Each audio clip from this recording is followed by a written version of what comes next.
Hello বন্ধুরা, welcome back to my Rina Ganguly kitchen. তোমরা নিশ্চয়ই সবাই ভালো আছো। আজ আমি নিয়ে এসেছি কাঁচা আমের রসগোল্লা। চলো দেখাই কিভাবে বানাবো আমি। বন্ধুরা, কাঁচা আমের রসগোল্লা বানানোর জন্য আমি এখানে নিয়ে নিয়েছি ফুড কালার, এটা চিনি, এটা আম একটা আমি এরমভাবে টুকরো করে নিয়েছি, এখানে 2-3 চামচ ময়দা আর দুধ। এই দিয়ে আমি আজকে কাঁচা আমের রসগোল্লা একটা মিক্সিং বলে আমি প্রথমেই কাঁচা আমগুলো নিয়ে নেব। এতে অল্প জল দিয়ে নেব।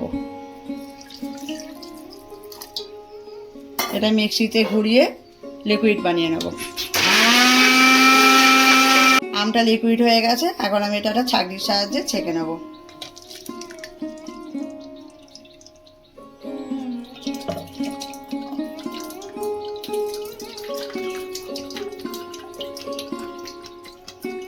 দুধটা আমি গরম করে নিয়েছি, এবার দুধের মধ্যে আমি আস্তে আস্তে করে আমের যে রসটা বার করেছি সেটা দিয়ে দেব। তাহলে ভালোভাবে ছানাটা কেটে যাবে। এইভাবে নাড়তে থাকবো আর অল্প অল্প করে আমের এই রসটা দিয়ে দেব।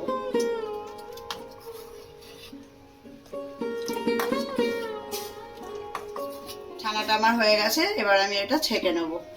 বন্ধুরা, জলটা একদম ছানা চিপে চিপে এইভাবে বার করে নিতে হবে, যাতে একদম জল না থাকে, সেইভাবে এটাকে চিপে বার করতে হবে। ছানাটা আমার থালার মধ্যে এভাবে ছড়িয়ে দিয়েছি, একটু ঠান্ডা হয়ে যাবে, আমি হাত দিয়ে ঘষে এটাকে মোলায়েম করে নেব। আমি 1 বাটি চিনি দিয়ে দিলাম, এবারে 1 বাটি চিনি অনুযায়ী 2 বাটি আমি জল দিয়ে দেবো।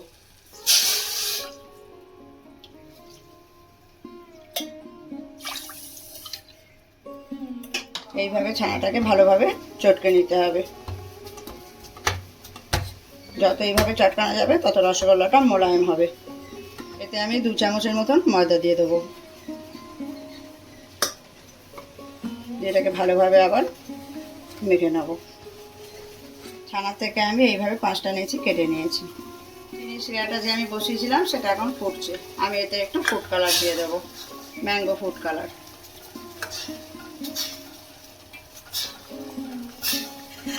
এবার আমি রসগোল্লাগুলো এক এক করে ছেড়ে দেবো।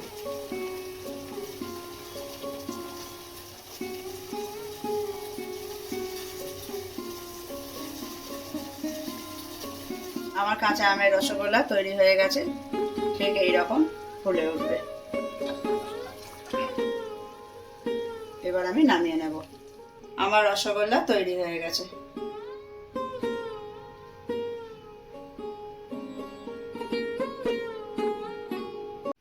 বন্ধুরা, আমার আজকের রেসিপি কাঁচা আমের রসগোল্লা যদি তোমাদের ভালো লাগে তোমরা সাবস্ক্রাইব করে দিও। আবার দেখা হবে তোমাদের সঙ্গে আমার নেক্সট ভিডিওয়ে। টাটা।